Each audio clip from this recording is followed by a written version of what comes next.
This is Angela Blueskies, and I just want to thank each of you for joining us tonight on this Ancestral Healing talk and question and answer session.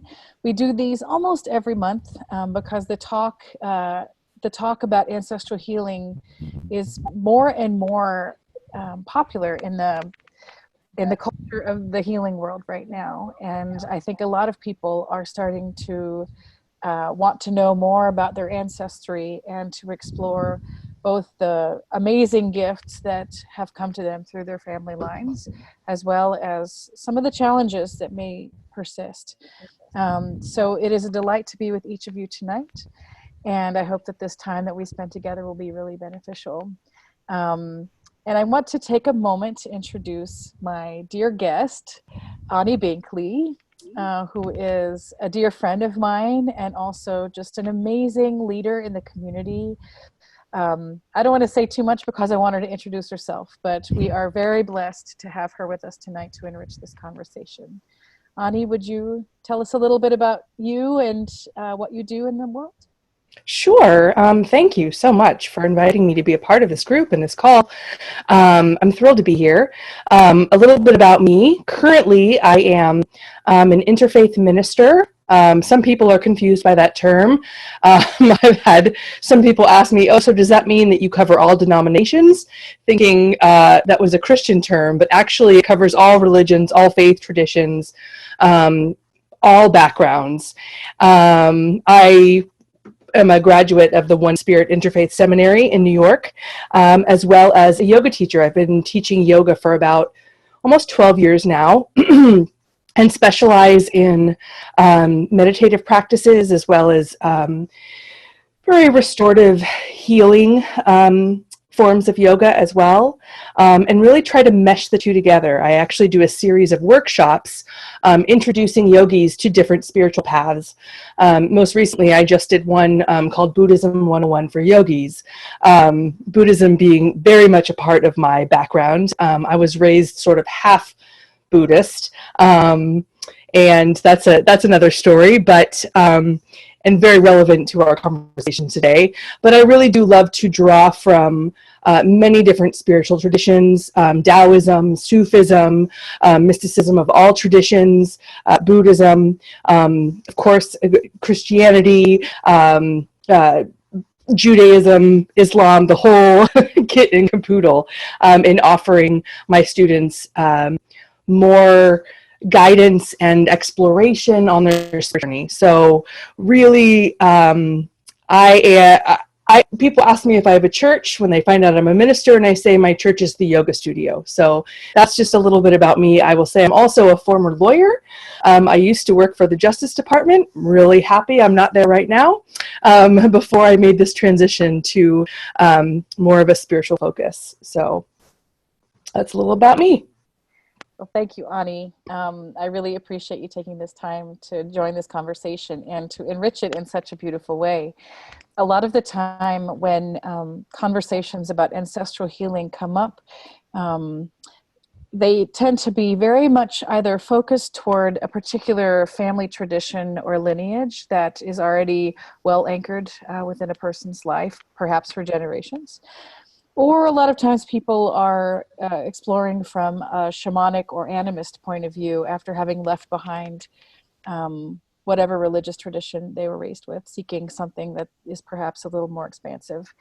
And in our conversation preparing for this, I was really touched by the idea of bringing these beautiful Buddhist practices and ideas connected to karma into this conversation. And I will say that I spent a lot of my 20s into my 30s exploring Buddhism as my primary spiritual path too. And one of the things that I started to notice is that a lot of people who are called to that seem to be kind of doing the opposite of what ancestral healing does. Ancestral healing brings us to look at the basket of whatever we've been handed by our families, by our ancestors that are blood lineage connected. And a lot of the practices that I was exploring, at least within the contexts and communities I was involved in, seemed to be about kind of looking away from all of that into something more universal and things that were more about transcending this world and transcending the things of this life. And I think there's not a lot of crossover in that within some communities. So I'm excited to see where our conversation will go as we look at the ways that karma and ancestral healing are actually hand in hand. And so before we get too deep into that, I would love to just open space together so that we're all maybe a little more dropped in than we might be coming home from work or being busy all day. So I just want to invite you to settle into your space for a moment and get comfortable so that you can take a moment with yourself. And if you're comfortable closing your eyes, I invite you to do that now.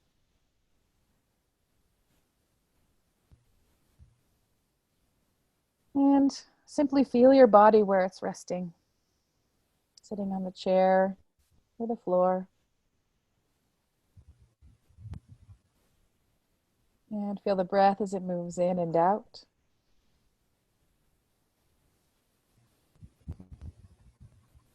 And with each breath, letting go of busy thoughts and tension in the body.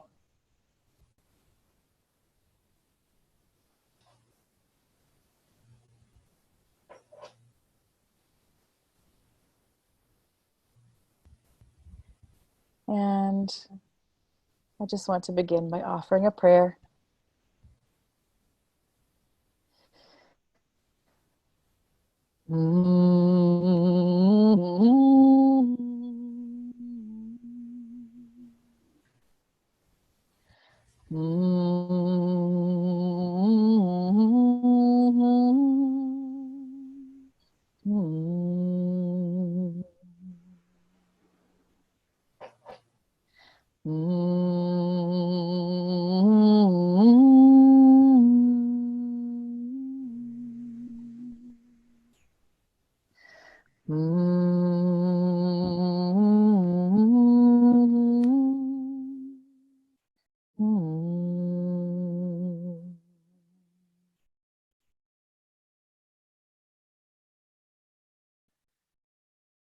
I want to begin by offering gratitude for this opportunity to be together here tonight from all the places where we are right now, and to enter into this conversation and contemplation of our ancestors and the ways to connect with them that are safe and beneficial and life affirming, as well as ways to bring healing where it's needed most. I call the elders, the masters, the teachers, the wise ones, the guides, the guardians, and our radiant, well grandmothers and grandfathers, our ancestors. Please join us in this space.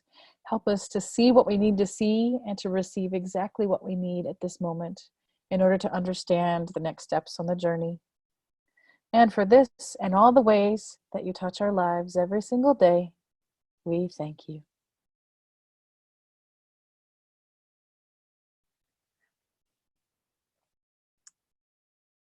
And so I just want to read you a very brief passage from a wonderful Buddhist text, the Dhammapada, which is one of the essential Buddhist texts.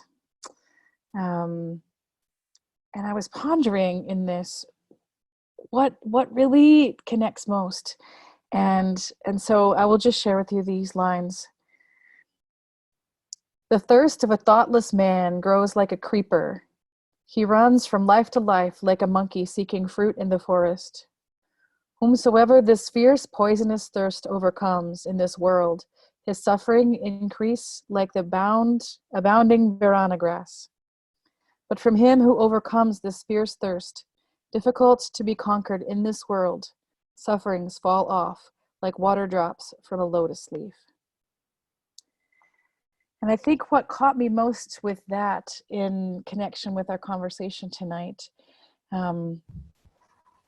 is that so much of the conversation around what's happening in our own lives, whether this is in a spiritual context of Buddhism or any other tradition, or just in the context of dealing with our lives in practical terms, or even in therapy, I think a lot of the time we're looking at ourselves in an isolated context that looks at me, my relationships, my mind, my thoughts, my growth, what I've done, what I've received. And sometimes opening the window to look a little bit wider at the bigger picture doesn't happen. And in ancestral healing, one of the essential pieces of the path is coming to see how the things that we are handed and struggling with in our lives may not just be about ourselves and our relationships and our habits and patterns. And that's what really brought me into this conversation with Ani about karma. And so I just want to kind of hand the conversation over to you at this point, Ani, to share. Thank you. Yeah. Excuse me. I'm really happy you brought up your experience in the past in terms of what you found in your Buddhist communities that you visited or spent time with. And I do want to give just a very, very brief overview, just to give a little bit of context as to what we're talking about. So I will say this, that there are, just like Christianity has all kinds of different denominations and different branches of the religion, Buddhism is no different. So I will just say very briefly that there are different forms of Buddhism. There is the sort of very strict, what's known as the Theravada line, which is composed of individuals who live the monastic life and very strictly follow the Buddha. And by the Buddha, I'm referring to Siddhartha Gautama, who most identify as the singular enlightened one that Buddhism is based around, his life. So after his death, there is this one lineage that developed immediately called the Theravadins, and they stick very strictly to the Buddhist teachings and the Buddhist way of life.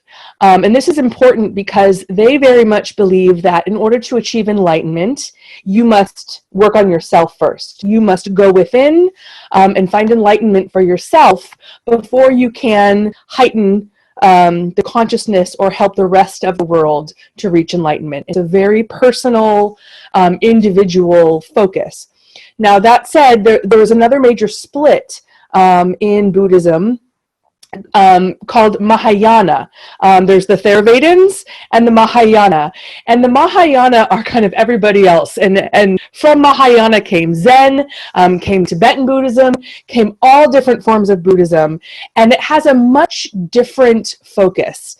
It's very much around the religion meeting the people where it found them. So, for example, as Buddhism spread out and as Buddhism moved across Asia and moved east as well as west, we see Buddhism taking on different flavor. And whereas the Theravadins would say, no different flavor, Buddha only, very strict adherence to exactly what the Buddha said and did, Mahayanins really adapted the Buddhist teaching to meet their culture. I mean, we saw this actually quite a bit with Christianity. When Christianity started to go west and met the different pagan traditions, and in order to try to sell Christianity or make it more palatable, they would match different Christian holidays with the already existing pagan holidays to make it more accessible. They took a lot of the,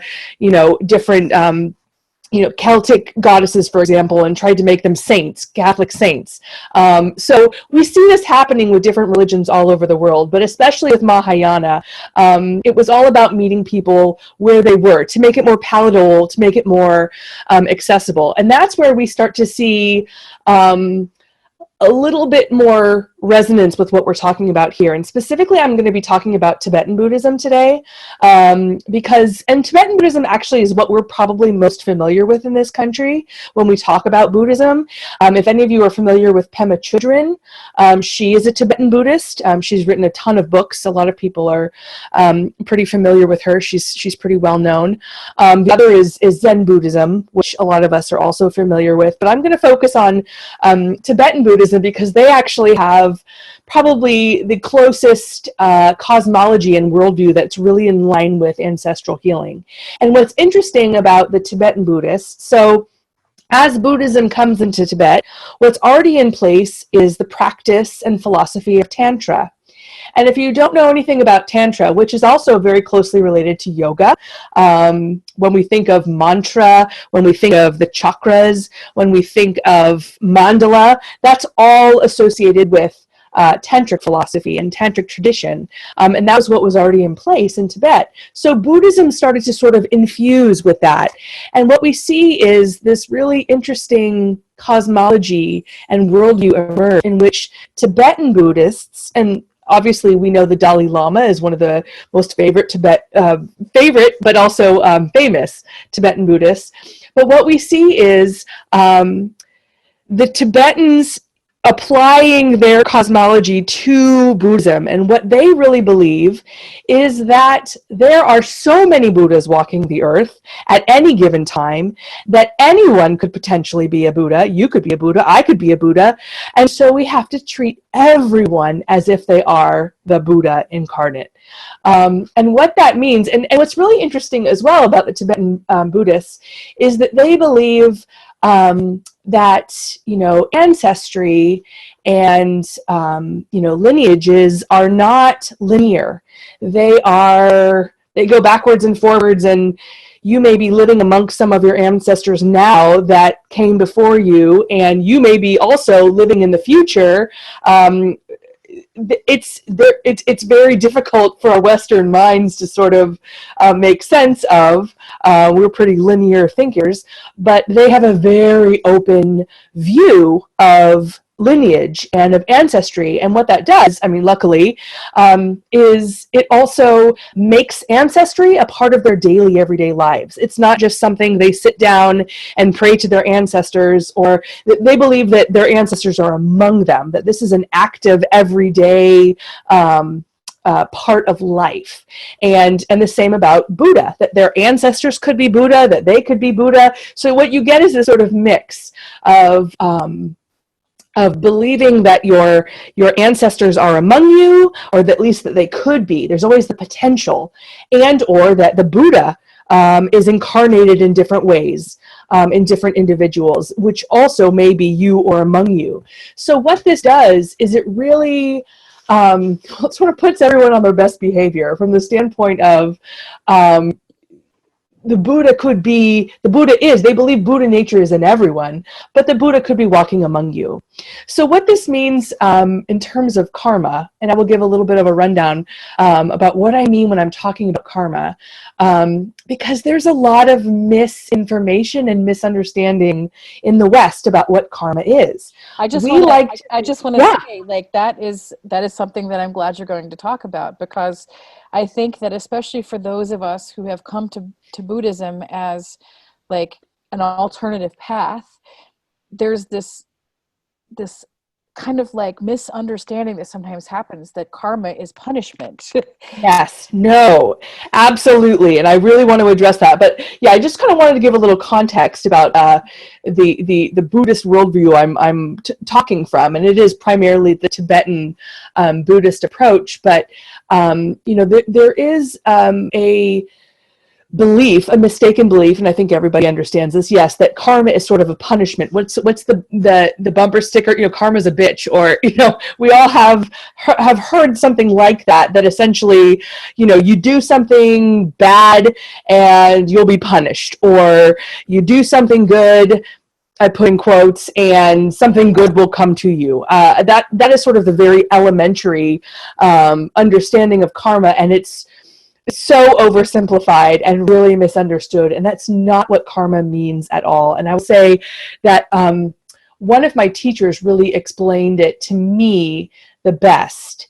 And that was that there is a chain of causation that is threading each life to those who have led up to it. So in this case, that, as we understand it, that's our ancestors. So every life that has led up to the life that we're in right now, there is sort of, obviously there's a chain of causation because somebody had to have sex with somebody else, and then somebody, obviously we can see the very basic chain of causation in reproducing, in producing that lineage.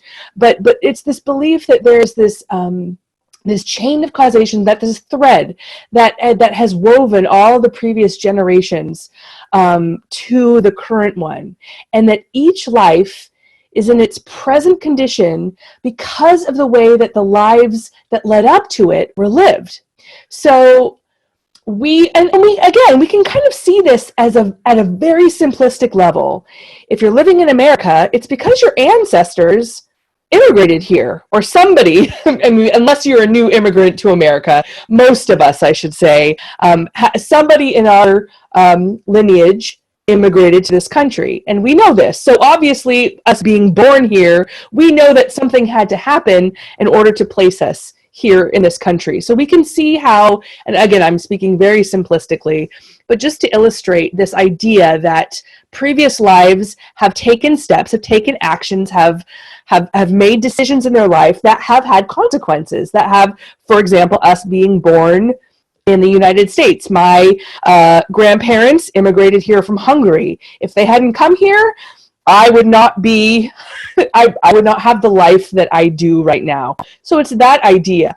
But then there's this other idea as well. It's not just sort of a happenstance. The other part of karma is that there's free will.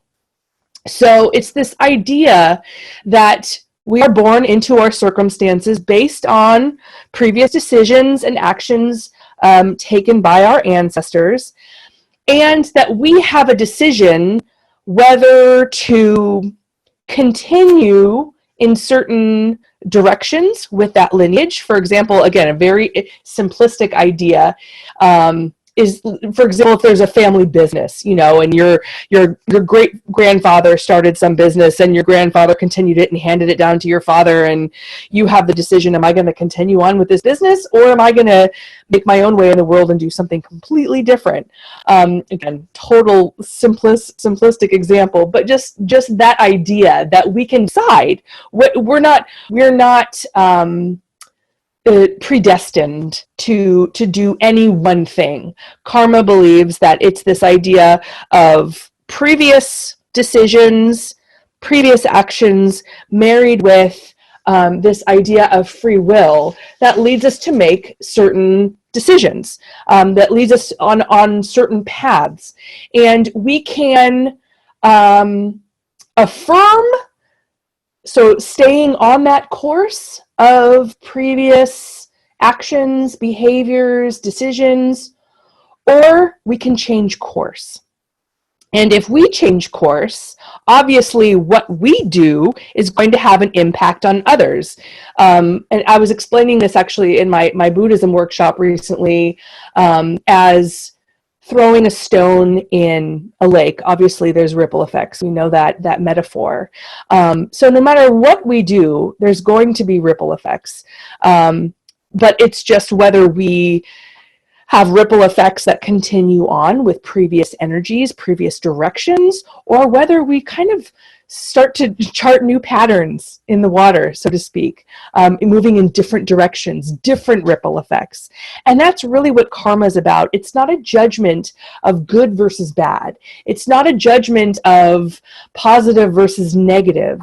It's a very simple, neutral concept that there is causality based on what we decide with our free will, based on our previous experience, how we're raised, the context in which we come into this world, and we can choose which direction we want to go in.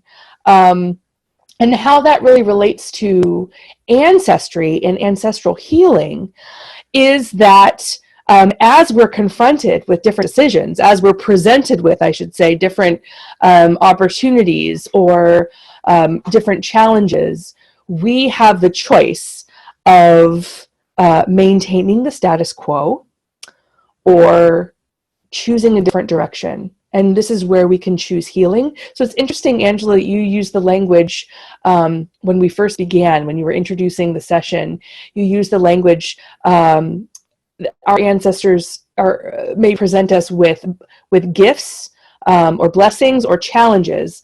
And in this context, they would be one and the same. They would be the same thing, that all of our challenges can be gifts if we choose to see them that way.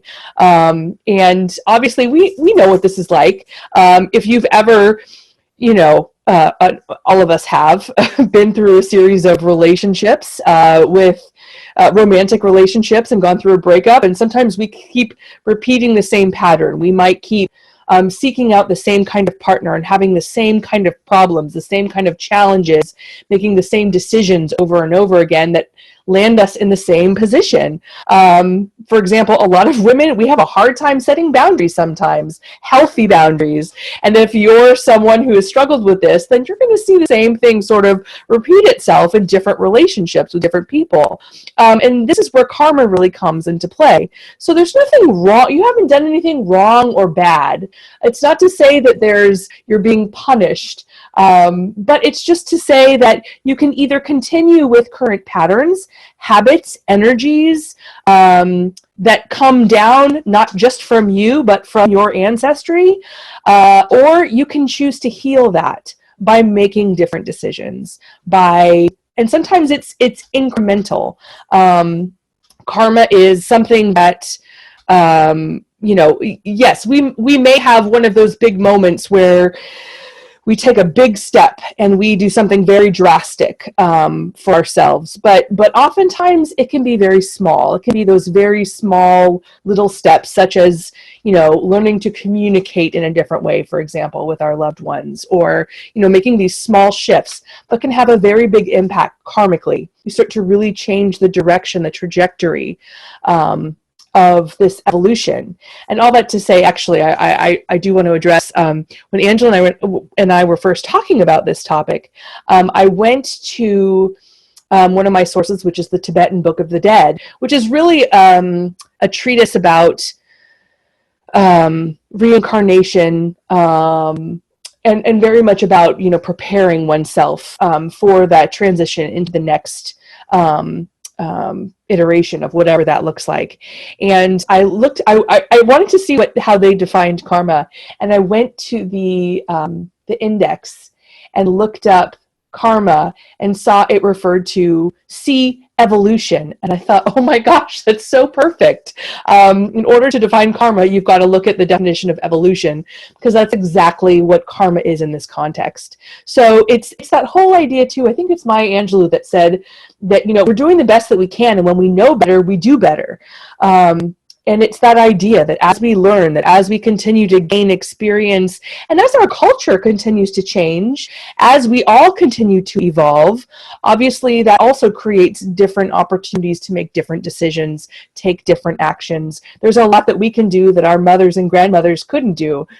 Even just voting, which is only 100 years, since women got the right to vote, which is just astounding to think. But if you think of just the impact that you have when you vote, to think that none of us could do that 100 years ago shows obviously that our ripple effect would be much smaller, just even in that context, that one little single issue.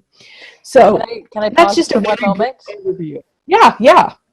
And so I think what is so interesting about putting this lens of karma and cause and effect and evolution on the work of ancestral healing, and in wanting to come into relationship with our well ancestors, not all of them, but the well ones at the very least, and to bring healing where it's needed, is that it can be really enlightening and really beneficial to explore what is the nature of those things.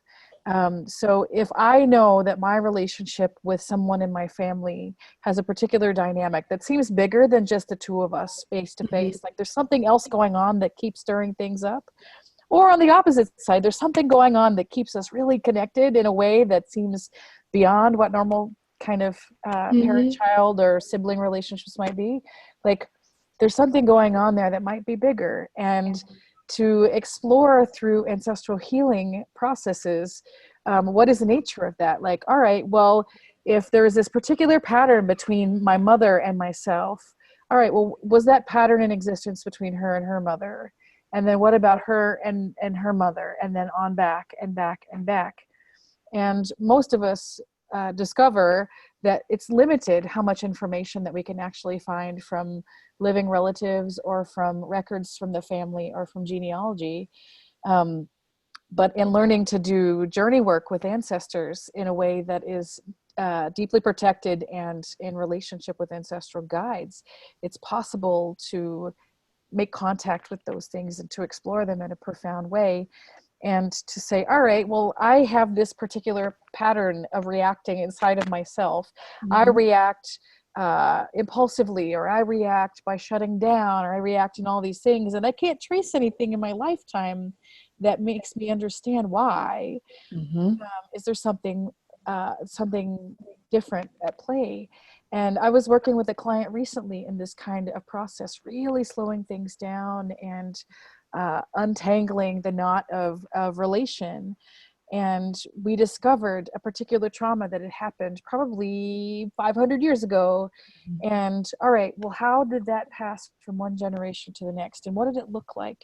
And what I see over and over again is that whatever personal trauma or family trauma or cultural trauma happened, those things are forgotten, but the patterns continue. Mm-hmm. So for someone that 5,000 years ago was living in a tribal community that was starving, how did that affect them? Okay, well, maybe that made them desperate and full of fear. And how did that continue down the line? Was there a breakdown in trust after people weren't taken care of properly by people they thought they should be taken care of? How does that show up right now? Mm-hmm. And I personally, like, I'm a practical, pragmatic person. I like to Mm-hmm. find the facts whenever I possibly can. And when I can't, I keep wondering. And so Mm-hmm. I found it to be super beneficial to explore in this way, because it helps me to understand in a more neutral way, like, what is happening here? What is the dynamic at play relationally that isn't even something that I chose on purpose? So Right. then I can slow down. I can choose to cultivate awareness of my own patterns and habits and ways of relating, and decide for myself if that's something that I want to keep using. Like, my dad and I had a very special relationship. He was like my best friend in the universe. And I sometimes feel like he was the one person who got me, even though he didn't usually know what I was talking about in terms of things like what this conversation is. He didn't get that, but he got me. And like, I don't think that's just because I was born into his life. I think there's something else at play there. Is it a Mm-hmm. karmic relationship? Mm-hmm. Probably. Is Mm-hmm. is it a relationship based in some kind of deep ancestral tie? Well, Mm-hmm. as I explored that lineage, there is this deep sense of protection, and this deep sense of I've got your back. Yeah. This deep sense of like respect and knowing. No, I know who I am. I know who you are.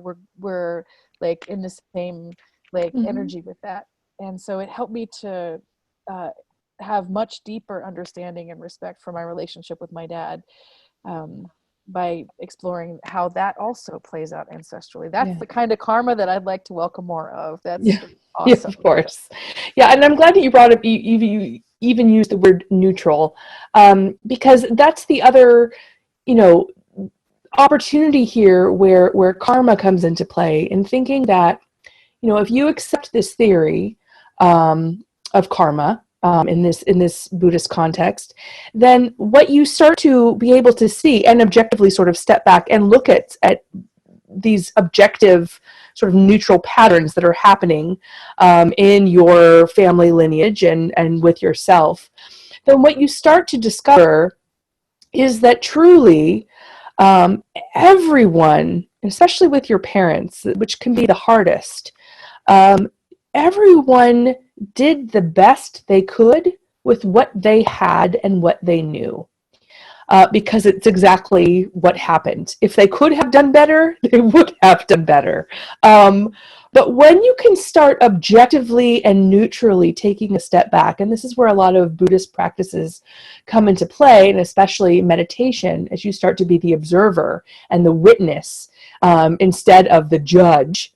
And when you can start to see some of these patterns and start to see how, you know, your parents, you know, your various family members have been imparted with certain karmic impressions, certain, you know, the way that you have actually, you can start to find spaces of compassion where judgment used to be, or spaces of at least softening where condemnation or resentment used to be. You can start to begin to shift the way in which you view, you know, moving from that sort of victim, you did this and you did that and you treated me poorly and you know, I'm a victim, to more of a space of we're working out our karma, that this needed to happen or this did happen so that I could learn to heal this and we could move on from this as a lineage, and then beyond that as a society and as a world, I mean, as a human race, changing all of consciousness. Because that's what's really beautiful about the Tibetan Buddhists. They have this theory of how the world will sort of end, called Kala Chakra Tantra. And it's based around this idea that the world right now, as we know it, is going to shit. To be quite blunt, that everything, all these institutions have to fall, have to completely come undone, that all these countries have to go into chaos, that a lot of people have to die, and that what will come from that is this elevated existence of humans, this higher consciousness. Those that survive this will go on to create this really beautiful sort of utopia that's known as Shambhala, that there will be this nation of people that is based around harmony and peace and efficiency and technology, and that we're going to basically learn from all of our past mistakes in order to do it really right, and that we're nearing that. And that is how for example, Buddhists have been able to, Tibetans, I should say, make peace with their history. They've been expelled from Tibet. They've experienced mass genocide. They've watched their country be destroyed by the Chinese government. And yet, if you read or watch, you know, the Dalai Lama talk about these things, these are his people. He is not at all angry or bitter with the Chinese for what has happened. He sees this, as they do, as part of this very necessary evolution that's moving us forward. And not even really a sacrifice, more as just kind of the natural order of karma continuing to move us along. So that's a really radical, I think of this all the time when I'm struggling to find compassion or forgiveness. It's like, well, if the Dalai Lama can forgive the Chinese for slaughtering his entire nation and driving him out of his country and desecrating all of the temples and destroying the land, well, I guess maybe I can forgive my husband for whatever the latest transgression is. So all that to say that karma gives us this opportunity to kind of step back and see, you know, take judgment a little out of the equation so that we can be a little bit more objective, and hopefully begin to make a little more space in how we perceive and work with some of these energies, especially around our ancestors, and especially where there's been, you know, horrific trauma or abuse that we want to heal. If we can learn to take some of the judgment and the stigma and the blame and the shame and all of that out of it, as you know, that makes healing, that helps to facilitate healing quite a bit, helps us to get there that much faster when we're able to work through some of those feelings instead of getting stuck in them. Yeah, I think that's That's encouraging, because as I talk with people about ancestral healing, some people say, "Oh, I know I need to do that. I know I need to do that. I don't know that I can go there. My family, I don't want to think about them. I had this terrible relationship with so and so who was abusive, who was horrible," or like I have clients who are African American and who don't know how to manage going into ancestral healing when they know they're going to find slaves who were abused and raped and worse and who knows what. And a lot of people are afraid of being re-traumatized by that.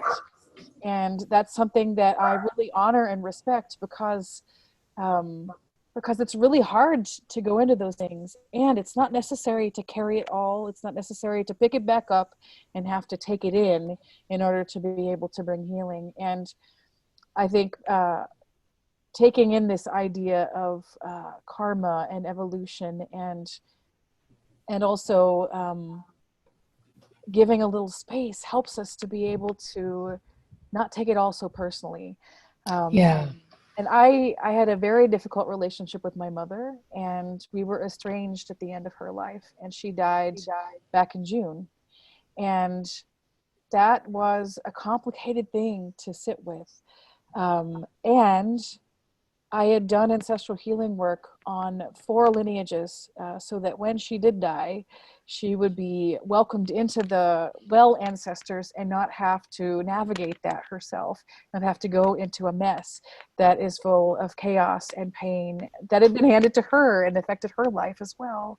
And so I share that because some people are like, I don't want to talk about it. I don't want to go there. It's too messy. It's too ugly, and it's painful. Yes, it absolutely is. But bringing healing to your ancestors is sometimes helpful in bringing that healing to yourself as well. Absolutely. And you can even see, even as you're describing, your difficult relationship with your mother, the evolution, and you talking about how you were able to create this experience for her that she's welcomed in, where if you had not intervened, perhaps she would have been met with chaos, as you described it. So there is, you can see this evolution as we continue to evolve in our family. The fact that we are sitting here having this conversation, and that we care about ancestral healing shows this karmic evolution, that we are in this really unique position, that we have chosen, for whatever reason, to see our lineage as a gift, even if it doesn't feel like it always, and to make decisions. So this is where the free will comes in order to break cycles and create healing and create the ripple effect in the other direction towards healing and oneness, instead of separation, divisiveness, and woundedness. So it is easy in a group setting, especially when the stories are not your own, and you're listening to other people talk, how easy it is to see that karmic evolution. That, of course, as difficult as I'm sure it's been for you, I don't mean to minimize that. What better person to take on this type of healing with, a very difficult relationship than you? I mean, of course, I would, if you doing the work that you do, if you had a blissful relationship with everyone in your family, I would wonder about if that's really true. It'd be harder to Truly, trust. exactly. But then all you do, you teach and you guide, and from experience, and can see firsthand. So of course you're going to have difficult relationships because you're doing this work. So the universe and your past, the karma, is going to give you opportunities to put that into play, and it doesn't surprise me at all. So I just want to pause for a moment in our conversation to make some space if there's any questions or sharing that any of you wish to bring to the conversation. Simply unmute yourself and feel free.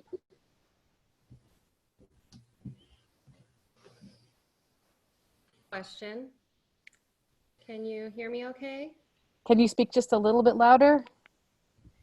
Yes. Can you hear me better now? Yes, absolutely. Okay. I was having problems with my sound earlier, so I wanted to make sure. Um, yes, first of all, thank you both so much for all of your wisdom and everything you're sharing.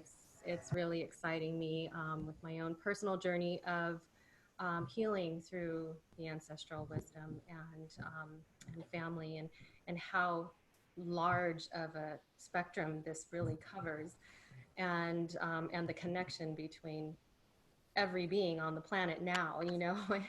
So anyway, there's a lot I have to ask, but I want to ask because I also shared with my mother and my sister, whom we most recently really been coming together. We're in different places of the world too. I'm in Hawaii. I have a mother in San Francisco area, California, and my sister in Southern California, Los Angeles. Um, and we all have a yoga background as well, and just on this healing journey, you know, this self-healing journey, which for me has opened up into this, you know, my own journey of bringing in the ancestral healing too and finding out what that is. And so I mentioned to both of them I was going to be going on this call and ask them if they had any questions besides my own questions. And my mother had a good question, and she's from we somewhat know most of our, you know, our recent karmic, you know, family history, and she comes from, you know, she's 100% Korean, but third generation Hawaiian, and that would, you know, and I'm, you know, also half Korean, and then I've got, you know, some other, you know, family lineage there too for with my blood lineage now. But what she was mentioning was that traditionally, from what she's learned, is that it's always the oldest of the children who um, tend to the ancestral karma, or eventually have to, you know, really take on most of that ancestral karma. um, However, I'm the middle child in the family, and they both know for the past, you know, 2 to 3 years that I've kind of been pioneering this for the family, and maybe it's because I'm well, actually I'm the second one of the siblings who made my move here to Hawaii, and most recently, in the past 6 months, have I been going through a lot of just more like intuiting what's going on with this ancestral healing, being that it is, you know, part of the roots in this blood lineage. But is there something you can maybe answer to that question as far as why would it be me, not my older sister, Right. who is involved in I this? think that there's a lot of traditions, a lot of cultural traditions that put those kind of roles on child number one or son number one. Sometimes it's only the males who can do that. And I think that at this point in time, because for much of the world, we're a melting pot, not just here in the U.S., but throughout Europe and throughout South America and throughout Asia. We have cultures that have come into contact with other cultures and relationships that have been brought together from multiple different traditions and birthed babies out of it. And so I think that along the way, not only have we lost our cultural practices of those things and the responsibilities that are directly connected with that, we're all like ancestrally such a mix of things. Like it's hard to know what direction to go in anymore. And I think that at this point, more and more I see that someone in a family will be called to this work. Not usually more than one, although it's possible. But most of the time, when I'm working with people, I find that it's the person who's like, yeah, I'm the one. I'm the witchy one, or I'm the odd one out, the black sheep, the one that left, the one that you understand what I'm saying. I think it's less important which one, just as much as it is important to know that we all have the choice and how we want to live our lives. Like I think there are some cultural traditions where a certain child is also responsible for tending the parents, and it's always a girl, and you don't get to have your own choices in your own life. And so I think it's really beautiful to know that we're not bound by those things so much anymore. But I think it's also beautiful to know when you're the one that it's responsible for doing these things. And in my family, like I grew up in the Appalachia, Southeast United States. And I grew up in a place where things like ancestral healing, even right now, would be like, I'm not sure that should be happening. Like that goes against the church. But for whatever reason, that's me. I am the oldest, but like Ani, I know that you're not the oldest, and you're the one in your family that is called to that. And so I don't know. I don't know if that gives you any insight or not. It definitely helps. I will say from a Buddhist perspective, yes, you may be the one technically doing the work, ancestral healing, in terms of, this group, this work, but you don't really know what your sister's role is. So each member of the family has some specific role to play. And maybe there was some tension there between you and her. I don't know your relationship, obviously, that helped to fuel you in this direction. So maybe in her own way, she was the driving force by contributing to your stepping up into this role. It may not look the way we expect it to look, but that's part of what Buddhism offers, is that there may be more than meets the eye.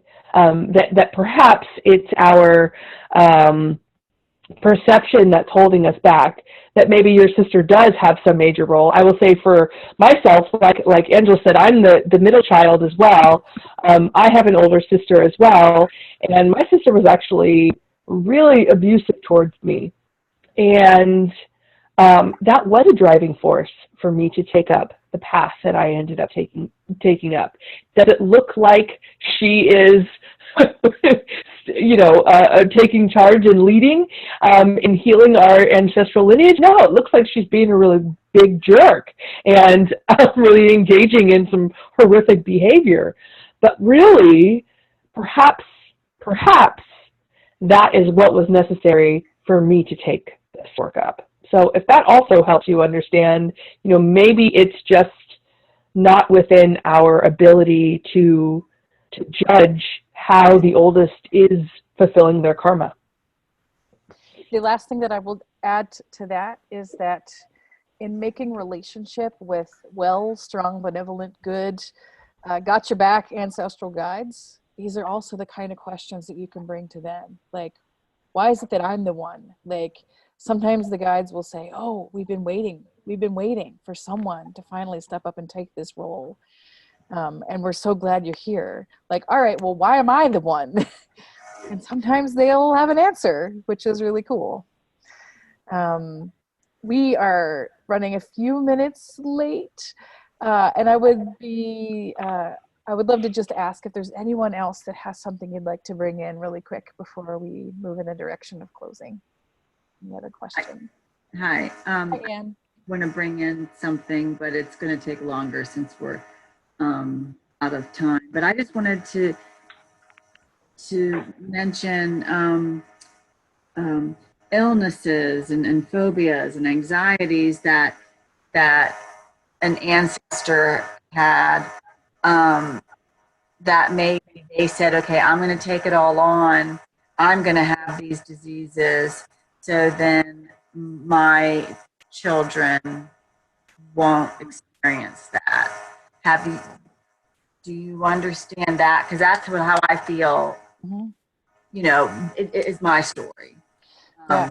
So where I'm coming from. I think that's a great thing to bring up.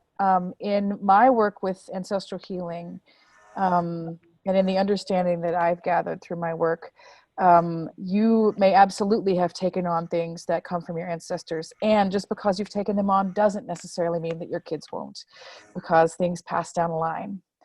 And it doesn't mean they will either. It can be random, and maybe there's no rhyme or reason to it. But in the work that I do with people, one of the things that we really look for is when there are influences from unwell ancestors that kind of get up in your business and affect your life in a direct way that can cause sickness or chaos or pain, that limits your ability to live your life the way you would choose otherwise. Those things aren't usually, it's not like your ancestors are doing those things on purpose. It's just there, it's in the field. And sometimes those of us who are more sensitive pick it up.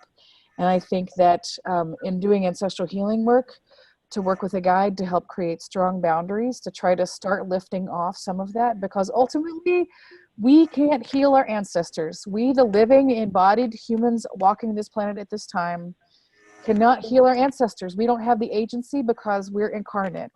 The ancestors have to heal the ancestors. But our role is engaging as a partner in that. Call on the ancestors and say, hey, there is a lot of shit going on here. How can we make this better?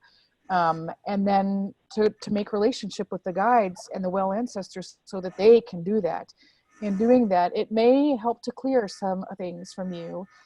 Or it may not, because we live so long with things being a certain way. It's a mystery how it unfolds, but that can help keep children and grandchildren and the descendants down the line from having to carry those things any further.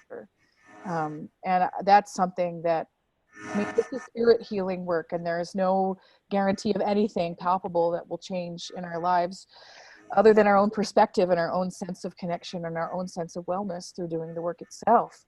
But yeah, it's definitely possible to transform some of that stuff, and to understand why it's there in the first place. That can be some of the most deep information that comes through, like understanding where did it come from. I had a client once that had weird pains in her body, like in her chest area, and when we started doing this, she had this pain, and she came to see that there was somebody very far back in her ancestral line that had died through a sword being stabbed all the way through the body, and that had never been cleared. And so she was living with that, and she's like, oh, that's not mine. So it's interesting to just understand why things are the way they are, so that shifting can begin, so that the karma can be cleared.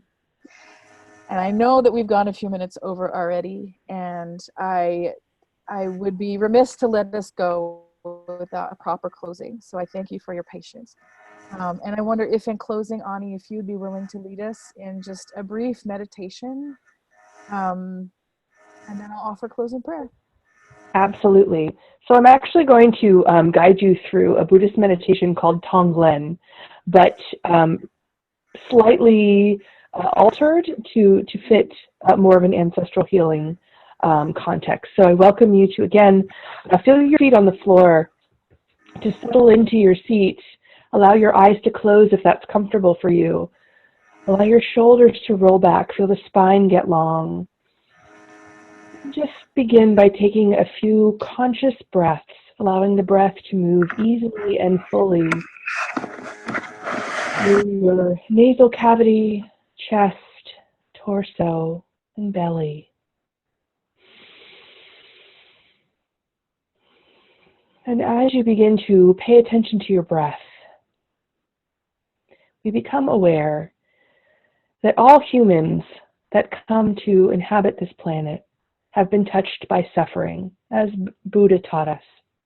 All humans, no one is immune from suffering. In this meditation, we're going to honor that, but we're also going to help to transmute that suffering, help to offer to heal some of that suffering through our breath.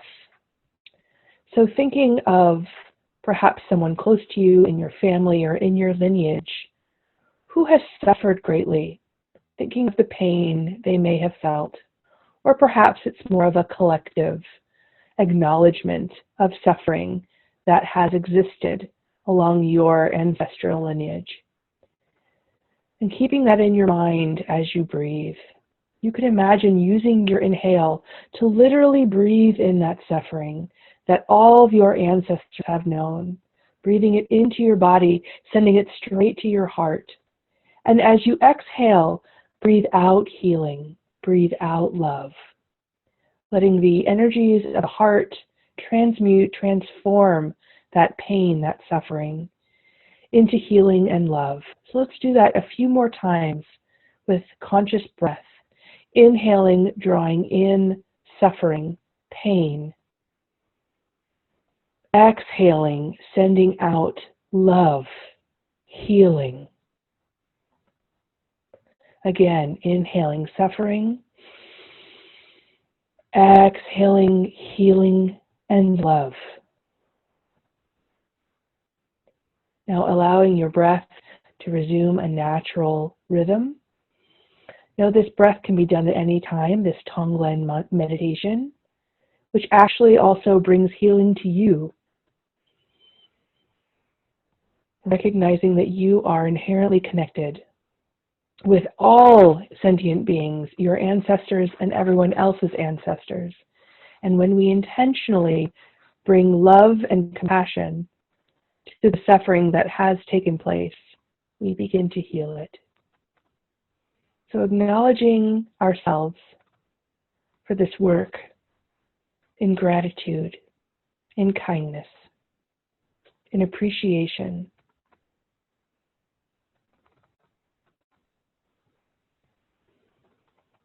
And so it is.